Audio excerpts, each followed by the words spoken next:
Sziasztok, üdvözlök mindenkit! Itt vagyunk a Királyerdő-hegységben, Sonkörösi állomáson. Háttérben a Trévi-szoros bejárata. Innen fogunk indulni a túránkra, Sonköröstől Pokolbarlangig. Kedvetek van, akkor tartsatok velünk!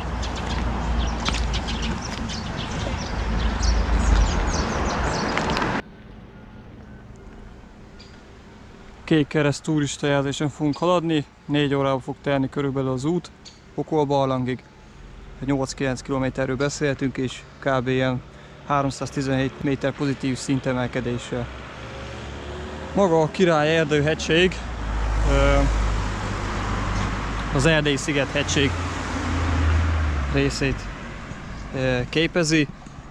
Egy ilyen észak-déli nyúlványról beszélhetünk, mert északról a Révbáródi medence határolja, délről pedig a Berényesi medence, keletről a Jád völgye képezi a határt a Vigyázó-hegység és a Királyerdő-hegység között, nyugatra pedig az Alföldre szépen fokozatosan, rétegesen épül be maga a hegység.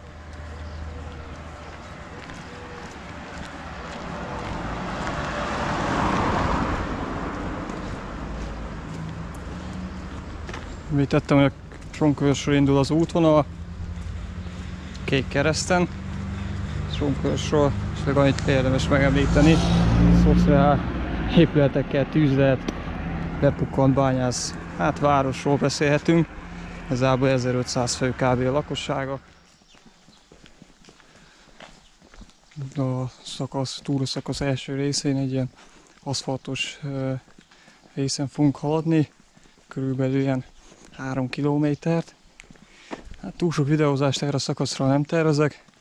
A következőnek szerintem az egyik látványosságnál fogok bejelentkezni.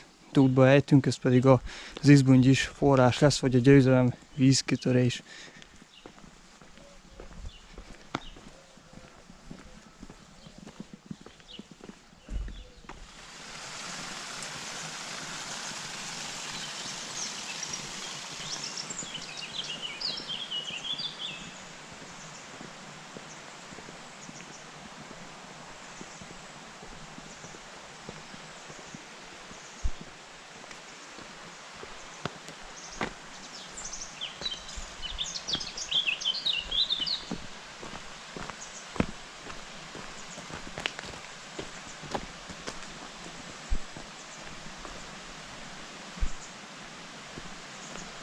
Érkezünk is az első célhoz. Ez pedig nem más, mint a Győzelem vízkitörés, és itt van fölötte a barlang is.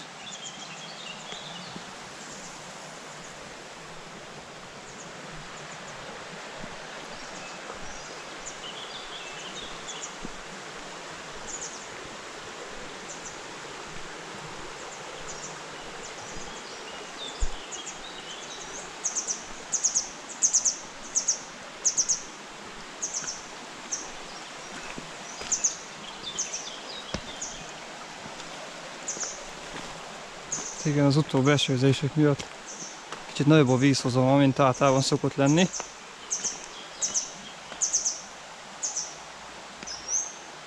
És ez maga a forrás. Sajnos egy tragédia is idevág, ide kapcsolódik. Ugyanis, látjátok ott a táblát kirakva, Halasi Gábor, magyar búvár és barlangász itt veszett az életét 1984-ben. Ha jól emlékszem, egy novemberi napon döntött úgy, hogy egymagába lemerül. Akkor még feltárás alatt volt ez a barlangrendszer, ez a szifon, és sajnos életét vesztette. Ugye egy -100 méter mély V alakú szifonról beszélünk. Az egyik bejárat az itt van, a másik bejárat az Izbungyis barlangból.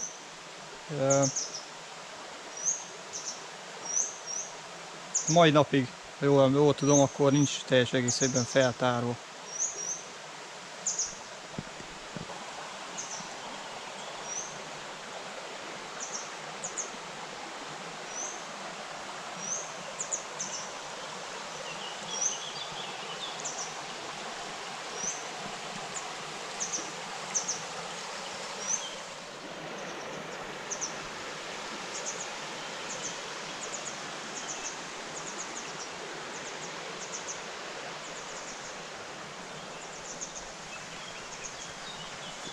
indulunk is tovább. A következő úti célunk az pedig a Pozsorita lesz.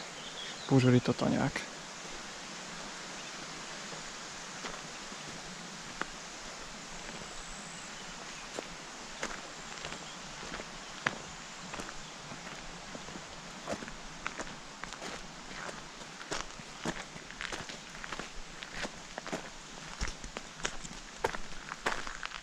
A fán eldugva látszik a kék keresztjelzés, innen Sonkörös fele, és hogyha elnézünk jobbra a hídra, akkor ott pedig mutatja, hogy nekünk pedig ez lesz az irányunk továbbra.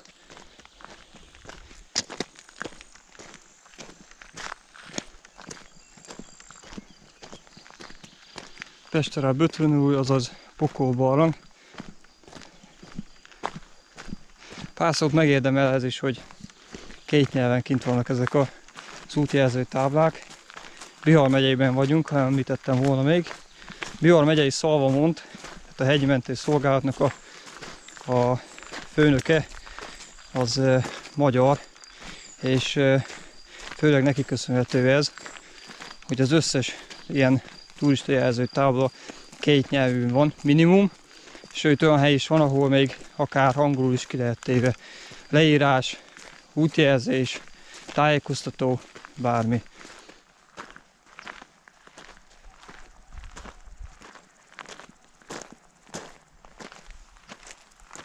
Jobban nyílik a kilátás a Báródi medencére.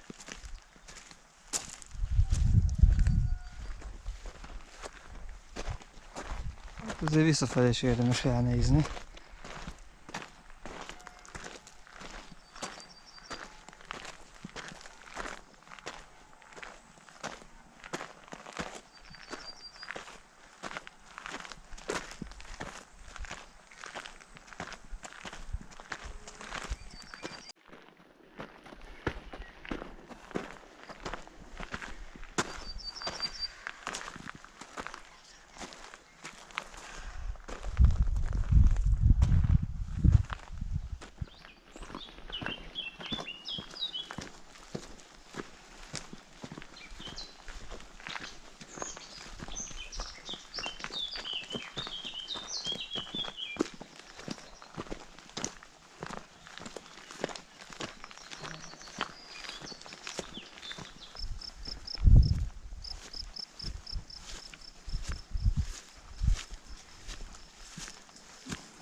Ezért már egész komoly szintet kell kiküzdeni.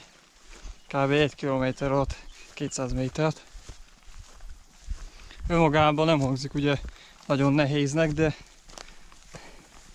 30 fokból, sőt, itt a napon már több is van érzetre. Hát azért ez még meg tudja nyomni egy picit, és a sapkát már fel kellett vágjam, mert ilyenkor azért már napszúrás eléggé esélyes. De a táj az kárpótol mindenért.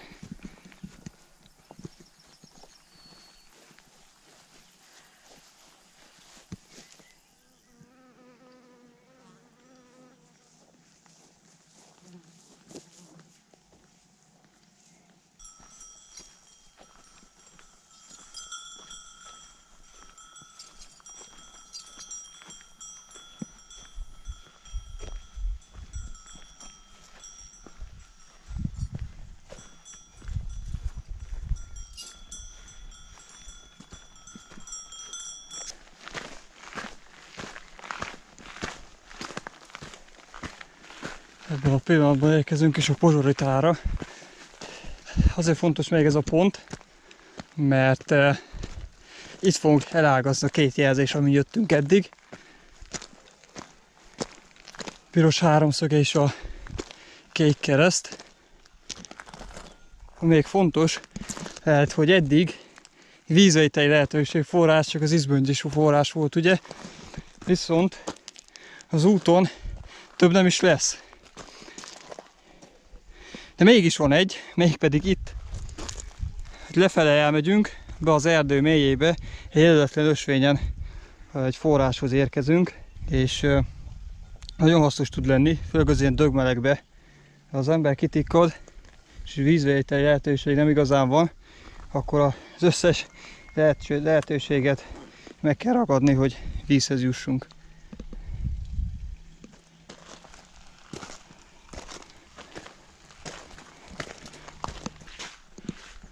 A neheze az le van tudva. Innentől viszonylag egyszerű szakasz jön. Tehát ami komoly szint volt, abból a 314-ből jól emlékszem, akkor abból már 250-et ezt letudtunk. Aki Körösre szeretne átjutni, az jobbra fel. Aki pedig a Pokolbarlanghoz, mint mi, az tovább egyenesen.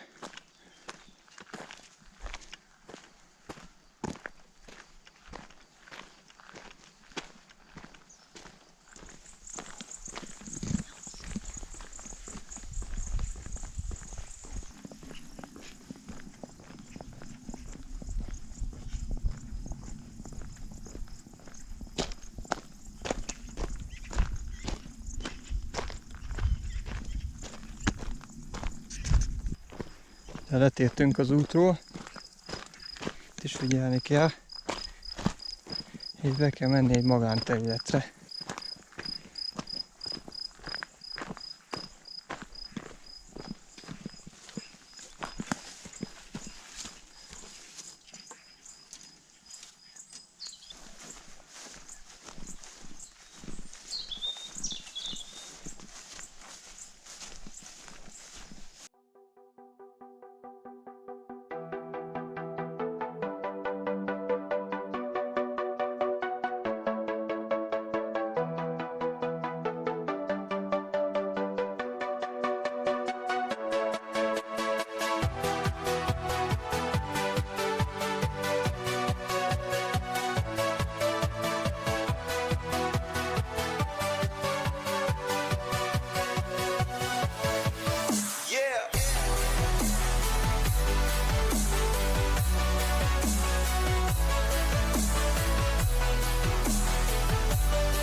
Újabb információs panel, oszlop. Nekünk egyenesen kell menni, nem pedig jobbra.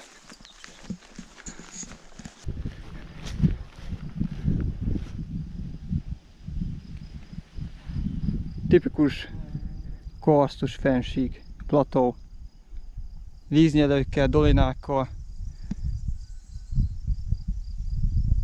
Van ám ezeknek nehézsége. Annyira nem olyan látványosak, mint a zsombolyok. Például a Bihar-hegységben az óriási kürtők, szinte függőleges sziklafallal, hanem ezek ilyen lankásabb vízgyűjtő dolinák. Befolyik a víz mindenhonnan, szinte de látszik is szépen van tagozódva, ilyen kürtökből áll, több kürtő van ezen a fennsíkon, elnyelik a vizet és kivezetik a Révízicsi barlangnál.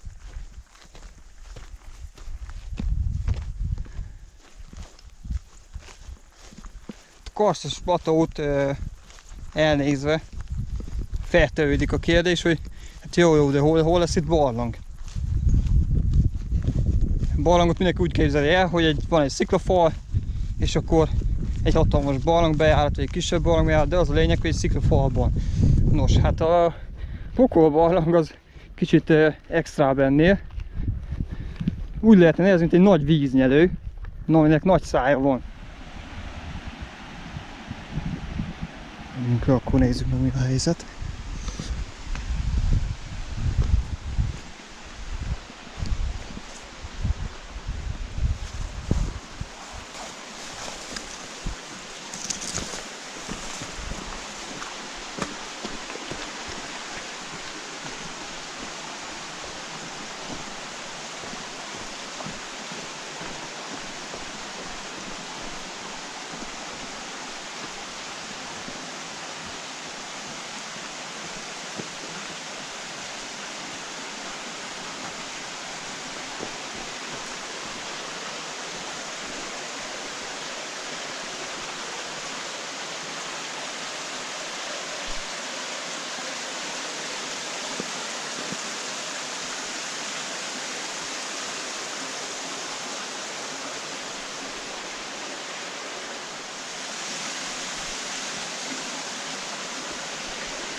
Megérkeztünk tehát a Pokol barlanghoz. Próbál kicsit hangosabban beszélni, mert itt zúg a patak mellettem. Ezen a barlang bejárata nem látogatható turisták számára, csak aki speciális barlangászati engedéllyel rendelkezik. Ilyet amúgy a Szalamodnak az oldalán is lehet kérni. Ami víz itt lemegy, az a Zicsi barlangnál folyik ki. Ezt annak idején bizonyították is, méghozzá víz elszínezéssel. Itt kicsit megszínezték a vizet, majd megfigyelték, hogy az Zicsi barlangnál a festékezett víz kifolyt. Sokan leragadnak a régi Zicsi barlangnál, persze sokkal látványosabb, de hát nem tudom, nekem az ilyen vadregényesebb, eldugottabb helyek nagyon is bejönnek. Pokol barlang, ugye a neve, szerintem nagyon is illik rá a név, hiszen olyan a bejárata, mint hogyha magába a Pokolba sétálnánk le. Nagyjából ennyi volt a túra, 4 órába telt körülbelül, de ebben benne volt az is, hogy rengeteget videóztunk, fotóztunk. A fotógalériát azt majd a Facebook oldalunkon érhetitek el, erről egy linket teszek a leírásba is, de akár a csatorna, YouTube csatornán borító képén is ott van a link, nyugodtan iratkozzatok fel. Fontos, hogy klikkeljetek a csengő ikonra, hiszen ekkor fogtok biztosan értesülni előszörre és egyből, ha új tartalom kerül fel a csatornára. Köszönöm, hogy velem tartottatok, és sziasztok!